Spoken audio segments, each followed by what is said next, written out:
Bom, vamos continuar nessa aula a conversar sobre auxílio-doença. Estávamos, no artigo 75, tratando do auxílio-doença, no que diz respeito, vamos olhar aqui, a questão de quem paga os primeiros 15 dias. É a empresa. Mas aí o empregado adoece de novo. É a empresa que paga de novo os 15 dias? É a Previdência? É isso que nós vamos ver agora.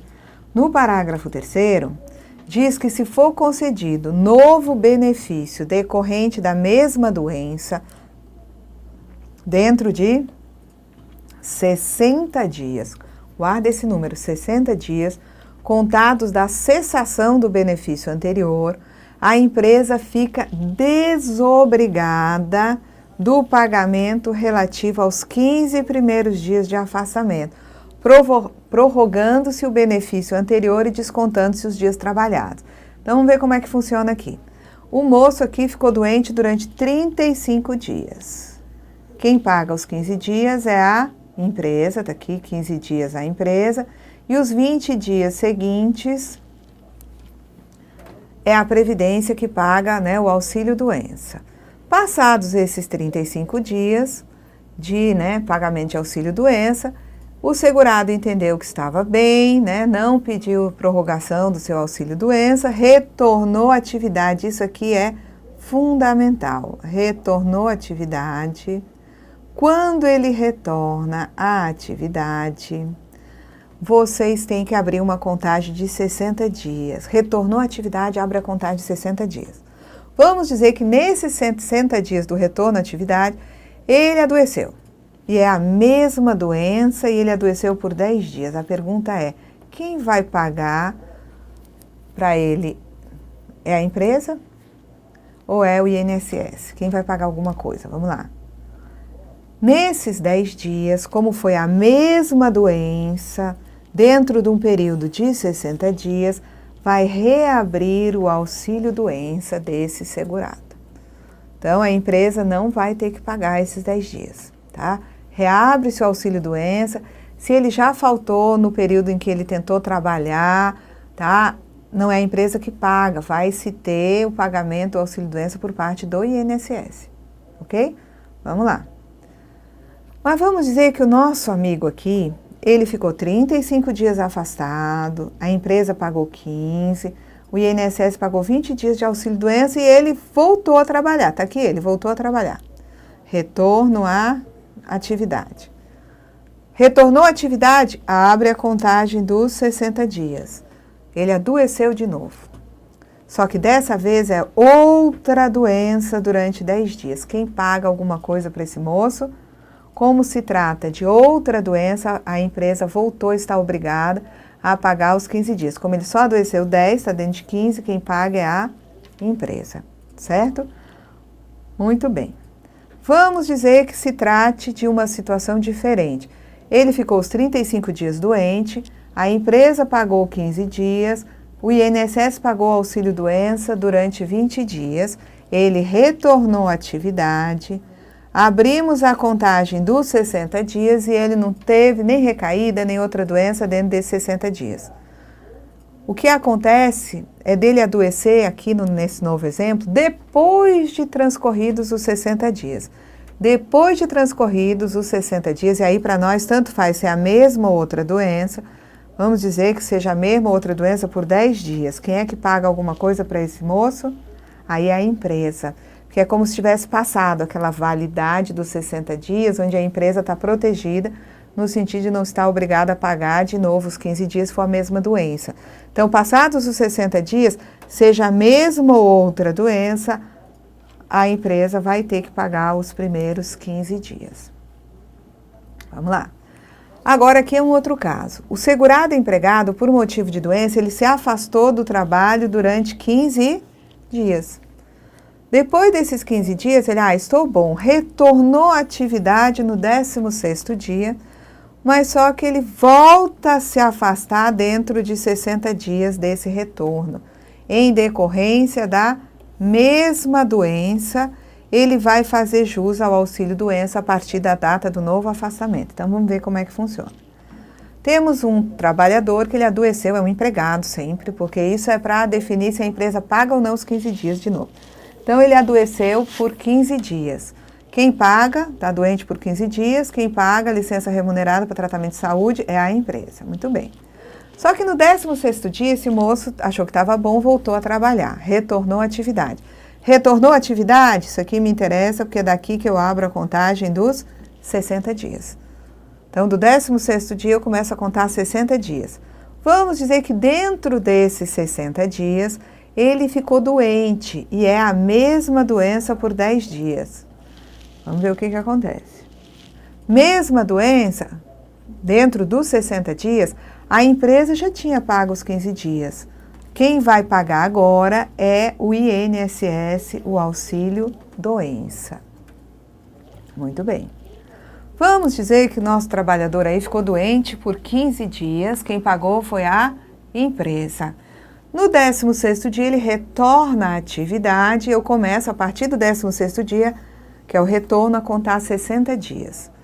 Dentro desses 60 dias ele adoeceu de novo, só que é outra doença durante 10 dias. Quem vai pagar? Outra doença, a empresa volta a ter a responsabilidade pelo pagamento dos primeiros 15 dias. Vamos adiante. O moço ficou doente por 15 dias, no 16º dia volta a trabalhar. Trabalha direitinho, abrir a contagem de 60 dias, ele não teve nenhum problema de saúde, continua a trabalhar. Ele volta a adoecer depois de transcorridos os 60 dias do retorno. E aí, gente, mesmo outra doença, como já transcorreram os 60 dias do retorno, mesmo outra doença, a empresa volta a estar obrigada a pagar os 15 dias, tá? E aqui é o parágrafo 5º, que eu disse que muitas vezes os 15 dias de afastamento do empregado não precisam ser consecutivos para a empresa ter a responsabilidade do pagamento. E é esse parágrafo que nos diz isso. Na hipótese do parágrafo 4º, se o retorno à atividade tiver ocorrido antes de 15 dias do afastamento, o segurado fará jus ao auxílio-doença a partir do dia seguinte ao que completar o período de 15 dias. Então, vamos ver como é que funciona aqui. Um empregado ficou doente por 10 dias. Quem paga? A empresa. No 11º dia, esse moço retornou à atividade. Então, daqui do 11º dia, eu abro a contagem dos 60 dias. E ele, dentro de 60 dias, ficou doente, é a mesma doença por 20 dias. E agora, quem é que paga? Mesma doença por 20 dias? Vamos lá. Mesma doença, a empresa já tinha pago por essa doença 10 dias de afastamento. Só que ela tem a obrigação de custear 15. Então, a empresa ainda vai ter que pagar mais 5 dias, de modo que 10 com esses 5 dê 15 dias. Ok? Muito bem. O restante do tempo, né, desses 20 dias aqui, aí sim, os próximos 15 dias, a Previdência, o INSS vai pagar o auxílio doença. Vamos lá. Mas vamos dizer que seja o seguinte, o moço ficou doente por 10 dias. Quem paga? A empresa. No 11º dia, ele retorna à atividade. A partir desse 11º dia, eu abro minha contagem de 60 dias. Nesses 60 dias, esse segurado adoece de novo e fica, né, sem poder trabalhar por conta da doença, 20 dias. 20 dias doente. Agora, quem paga o quê? Como é outra doença, volta a empresa a ter a responsabilidade dos 15 dias, cabendo ao INSS o pagamento de auxílio-doença nos 5 dias remanescentes aí. Mas vamos dizer que ele ficou doente por 10 dias, voltou no 11º dia para a empresa, está aqui ele voltando, retorno. Daqui eu abro a contagem dos 60 dias. E ele volta a adoecer, mas só que volta a adoecer, não importa qual é a doença, aí depois de 60 dias. Então, voltou a adoecer depois de 60 dias, seja a mesma outra doença, por 10 dias, quem paga é a empresa de novo. Passados os 60 dias, volta a responsabilidade para a empresa para pagar os 15 dias, não importa se é a mesma doença, ela vai ter que pagar os 15 dias. Bom, artigo 7.6. A Previdência Social, ela deve processar de ofício o benefício quando tiver ciência da incapacidade do segurado, sem que este tenha requerido auxílio-doença. Por exemplo, o INSS recebe uma CAT, onde existe comunicação de um acidente muito grave, que não há qualquer dúvida que aquela pessoa está incapaz para o trabalho e não tem pedido de auxílio-doença. Então, né, houve conhecimento por parte da perícia médica da incapacidade do segurado e o benefício vai ter que ser processado de ofício, significando dizer que mesmo sem ter requerido, a Previdência vai encaminhar esse pedido para a concessão do auxílio-doença para esse acidentado. Artigo 76-A. É facultado à empresa protocolar requerimento de auxílio-doença ou documento dele originário de seu empregado ou de contribuinte individual a ela vinculado ao seu serviço. Então, é facultado à empresa protocolar o requerimento de auxílio-doença para o seu funcionário, para um sócio, que é um contribuinte individual vinculado à empresa, e a empresa que adotar esse procedimento terá acesso às decisões administrativas relativas a esse requerimento de auxílio-doença. O segurado em gozo de auxílio-doença está obrigado, independentemente de sua idade e sob pena de suspensão do seu benefício, a submeter-se a exame médico a cargo da Previdência Social, exame médico, processo de reabilitação profissional por ela prescrito e custeado e tratamento dispensado gratuitamente, exceto o cirúrgico e a transfusão de sangue, que são facultativos. Então, o que ele diz aqui é, se a perícia médica recomendar um tratamento médico gratuito, o segurado é obrigado a se submeter. Ah, mas se para ficar bom é uma cirurgia que ele tem que fazer, aí não tem que fazer nada, é facultado ele fazer a cirurgia. Se o preço para ficar bom, para acessar o auxílio-doença é uma cirurgia e ele não quer fazer, tá? Então ele não vai ficar bom e não vai cessar o auxílio-doença desse segurado. O auxílio-doença cessa em que situações? Recuperação da capacidade para o trabalho, transformação da aposentadoria por invalidez ou em auxílio-acidente de qualquer natureza. E o auxílio-acidente vai ser pago se resultar sequela que implique redução da capacidade para o trabalho que habitualmente exercia, tá? Então, né, se começa a pagar um auxílio-acidente, isso sinaliza que foi cessado o auxílio-doença. O INSS pode estabelecer, mediante avaliação médico-pericial, o prazo que entender suficiente para a recuperação da capacidade para o trabalho do segurado, dispensada nessa hipótese a realização de nova perícia. Então, é critério técnico pericial. Ah, o senhor vai ficar afastado do seu trabalho, né, por 2 meses, por 3 meses, por 6 meses, por 1 ano. Isso é critério médico. Então, ele pode determinar esse afastamento, que a perícia entende que é suficiente para recuperar a capacidade de trabalho, dispensando, depois que estabeleceu esse prazo, realização de nova perícia, tá? Se esse prazo para recuperação for insuficiente, então o prazo concedido pela perícia é insuficiente, o segurado poderá solicitar a realização de nova perícia médica. E a gente vai ver como é que acontece isso na Instrução Normativa 45. O documento de concessão do auxílio-doença conterá informações necessárias para o requerimento da nova avaliação médico-pericial. Então, aqui já tem as orientações dentro do documento de concessão do auxílio-doença de que o segurado precisa fazer para requerer nova avaliação, para prorrogar o período de afastamento de auxílio-doença. O segurado em gozo de auxílio-doença, insuscetível de recuperação para a sua atividade habitual, deverá submeter-se a processo de reabilitação profissional. Deverá. Para exercício de outra atividade. Enquanto ele estiver no processo de reabilitação, nós já vimos que não cessa o benefício de auxílio-doença até que ele seja dado como habilitado para o desempenho de nova atividade que lhe garanta a subsistência, ou quando considerado não recuperável, ele seja aposentado por invalidez. O segurado empregado em gozo de auxílio-doença, ele é considerado pela empresa como licenciado. Não se dá baixa na carteira. O fato dele estar doente, de auxílio-doença, não é motivo para rescisão, ele está licenciado. A empresa que garantir ao segurado licença remunerada fica obrigada a pagar durante o período de auxílio-doença a eventual diferença entre o valor deste e a importância garantida pela licença. Então, a empresa que garantir ao segurado licença remunerada, ela fica obrigada a pagar essa diferença. E toda empresa é obrigada a garantir licença remunerada? Não, tá? Se a empresa não garantiu essa licença remunerada, ela não estará obrigada a complementar, não. Bom, então aqui nós encerramos, é aqui em cima, né, que a gente fecha. Deixa eu só ver aqui. Vou iniciar agora a instrução normativa número 45, que dispõe também sobre auxílio-doença. Então, já vimos Lei 8.213, caneta.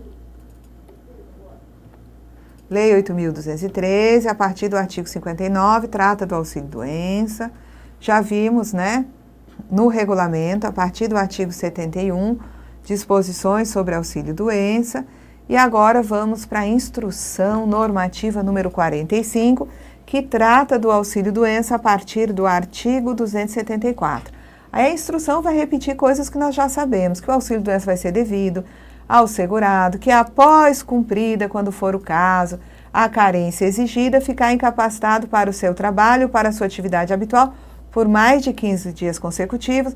Já demonstramos que, às vezes, esses 15 dias de afastamento do empregado podem não ser consecutivos, tá? Não vai ser devido ao auxílio-doença ao segurado que se filiar ao regime geral já portador de doença ou lesão, invocada como causa para a concessão do benefício, salvo quando a incapacidade sobrevier por motivo de progressão ou agravamento dessa doença ou lesão. O direito ao benefício de auxílio-doença, inclusive decorrente de acidente de trabalho, deverá ser analisado com base na data de início da incapacidade fixada pelo perito, né, médico da Previdência, para o empregado doméstico, avulso, contribuinte individual, facultativo, segurado especial e para aqueles que estão em manutenção da qualidade de segurado. Então, o direito ao benefício vai ser analisado com base na data do início da incapacidade. Quem define essa data do início da incapacidade, mediante análise dos atestados, exames, documentos que são apresentados pelo segurado, é o perito médico do INSS. Tá? Inclusive para aqueles que estão, né, na manutenção da qualidade de segurado, que são indivíduos que têm direito também ao benefício de auxílio-doença. Lembre-se que durante o período de manutenção da qualidade de segurado ou período de graça, o segurado mantém todos os direitos inerentes à qualidade de segurado. Um deles é o auxílio-doença.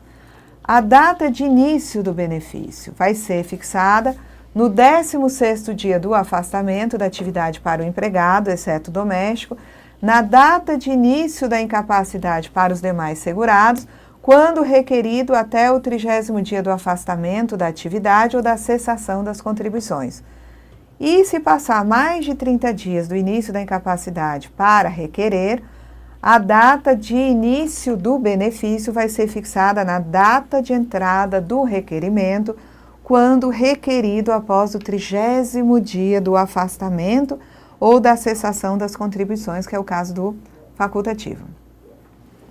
Quando o acidentado, empregado, não se afasta do trabalho no dia do acidente, nós já vimos isso, os 15 dias de responsabilidade da empresa serão contados a partir da data que ocorrer o afastamento. No caso da data de início da incapacidade ser fixada, olha, eu não digo para vocês que não tem escapatória.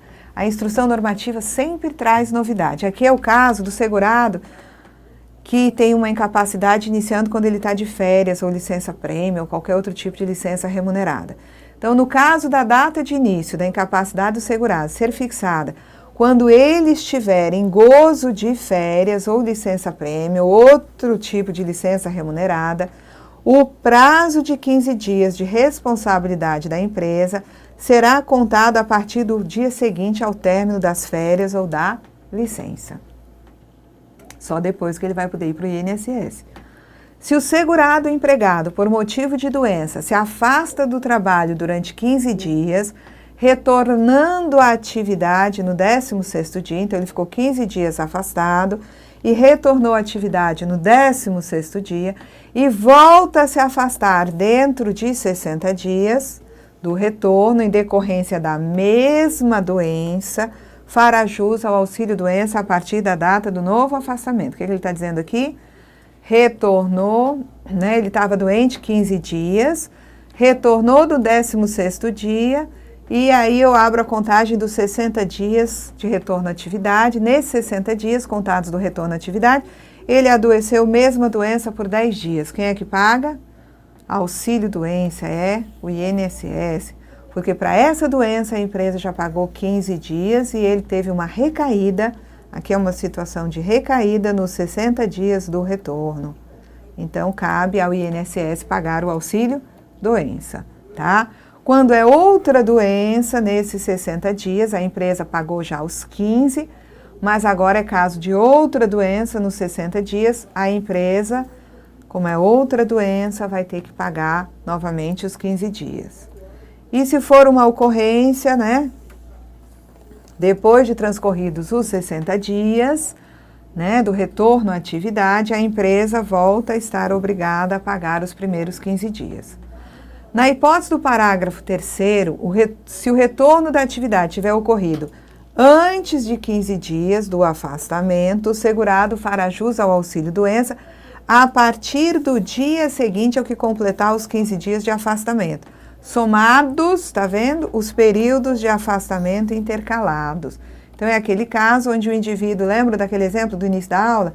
Ele ficou doente por 10 dias, no 11º dia volta para a empresa para trabalhar e 60 dias contados do retorno, ele tem uma recaída, é a mesma doença por 20 dias. O que a empresa faz? A empresa já tinha pago 10 dias, a empresa vai pagar 5 dias para fechar os 15, lembram?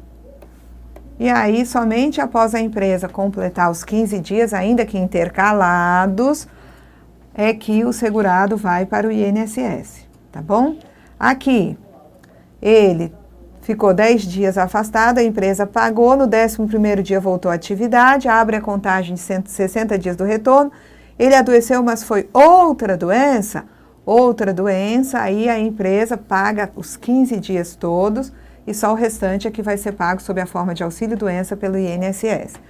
Se a empresa pagou a ele 10 dias de afastamento, ele retorna, trabalha 60 dias e é acometido de mesma outra doença depois do transcurso desses 60 dias, quem vai pagar é a empresa. Nós também já vimos isso. Bom, o INSS, ele pode estabelecer, mediante avaliação, tá vendo? O que define a avaliação médico-pericial, o prazo que entender suficiente para a recuperação da capacidade para o trabalho do segurado. Na análise médico-pericial, poderá ser fixada a data do início da doença e a data do início da incapacidade, devendo a decisão ser fundamentada a partir de dados clínicos objetivos, exames complementares, comprovante de internação hospitalar, atestado de tratamento ambulatorial, entre outros elementos, conforme o caso, sendo que os critérios utilizados para a fixação dessas datas deverão ficar consignados no relatório de conclusão do exame. Então, quem define o prazo de afastamento é a perícia médica.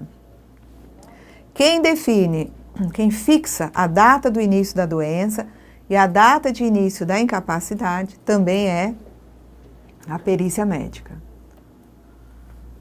Caso o prazo fixado para a recuperação da capacidade para o trabalho for insuficiente, o segurado poderá solicitar a realização de nova perícia médica por meio de PP, pedido de prorrogação nos 15 dias que anteceder a cessação dos benefícios. Então, nos 15 dias, né, que antecede a cessação do benefício, E aí, nesse caso de pedido de prorrogação, a perícia pode ser realizada pelo mesmo profissional que realizou a avaliação anterior, tá?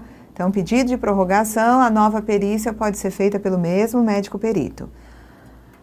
Para fins de concessão de benefício por incapacidade, olha aqui, a partir de 1º de janeiro de 2004, a perícia médica do INSS poderá solicitar o PPP à empresa, com vistas à fundamentação do reconhecimento do nexo técnico previdenciário para avaliar o potencial laborativo, objetivando o processo de reabilitação profissional. Então, a perícia pede o PPP porque ela precisa esclarecer se aquela condição, tá, de que padece o segurado está ou não ligada a condições ligadas ao trabalho. Então, com o PPP, a perícia vai ver o que ele faz, quais são as atividades, porque o PPP ele é um histórico laboral individual. Tem a descrição das atividades desempenhadas pelo segurado na empresa e também serve para avaliar o potencial laborativo, porque tendo em vista o que ele faz na empresa, o que ele fazia até o momento em que adoeceu, é possível, diante do quadro, né, de doença, saber se ele tem condições ainda de desempenhar a mesma atividade. E aí, se ele não tem condição de desempenhar a mesma atividade, vai ter que mandar para a reabilitação profissional. Ele fica de auxílio-doença e recebendo e se submetendo à reabilitação profissional, tá? Então, o PPP serve para subsidiar aí, fundamentar o reconhecimento do nexo técnico previdenciário, do CID da doença com a atividade econômica da empresa.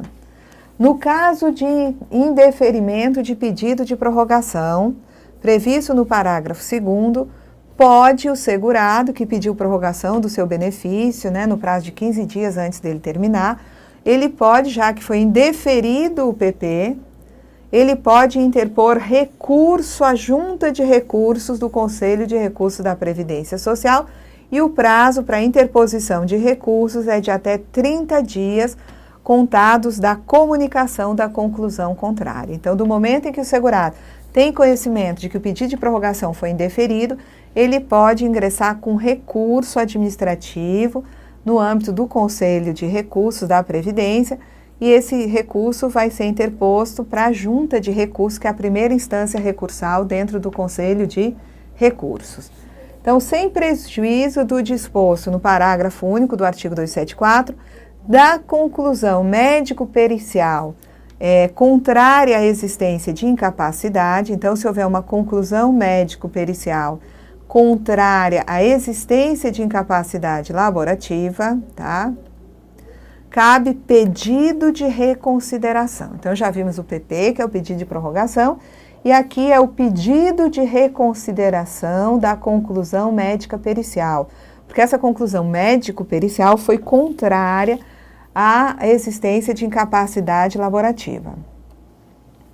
O pedido de reconsideração será apreciado por meio de novo exame médico-pericial em face da apresentação de novos elementos por parte do segurado, podendo ser realizado por qualquer perito médico, inclusive o responsável pela avaliação anterior. O prazo para apresentação de pedido de reconsideração é de 30 dias contados da data da realização do exame de conclusão contrária, no caso de perícia inicial, do dia seguinte à data da cessação do benefício, ressalvada a existência de pedido de prorrogação não atendido ou negado, e da data da realização de exame da decisão contrária do pedido de prorrogação. Porque o segurado, ele pede, por exemplo, está de benefício recebendo auxílio-doença. 15 dias antes de cessar o auxílio-doença, ele pode estar pedindo uma prorrogação. Então, quando se fala em pedido de reconsideração num prazo de 30 dias, pode ser da data de realização do exame de conclusão contrária, já na perícia inicial, que nem ele vai ter nenhum período de auxílio-doença, no dia seguinte que cessar o benefício, tá, de auxílio-doença, se contam 30 dias, mas se esse indivíduo entrou com um pedido de prorrogação, tá, esse pedido de prorrogação, determina que se realize um novo exame pericial. Então, desse novo exame pericial vai ter, se for, né, contrário ao pleito do segurado, vai ter também 30 dias para entrar com a reconsideração, tá certo? Vamos lá. Não cabe interposição de pedido de reconsideração de decisão denegatória de outro pedido de reconsideração. Então, assim, o segurado faz a sua perícia inicial e se conclui quanto à a inexistência de incapacidade. Aí ele entra com pedido de reconsideração, faz nova perícia. Aí considera-se que não existe incapacidade. Ele pede de novo reconsideração, tendo em vista aquele, né, aquele pedido de reconsideração inicial. Então, não tem pedido de reconsideração de perícia feita em cima de um pedido de reconsideração inicialmente, né, apresentado. No caso de indeferimento do pedido, né, de reconsideração, pode ser interposto recurso à junta de recursos no prazo de até 30 dias, contados da comunicação da conclusão contrária. Então, do PP, vai para a nova perícia e da conclusão dessa nova perícia,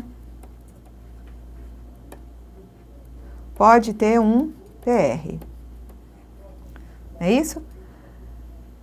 Faz-se um pedido de prorrogação, tá?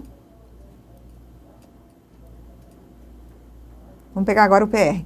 Faz-se um pedido, né, aqui de reconsideração, e esse pedido de reconsideração gera uma nova perícia.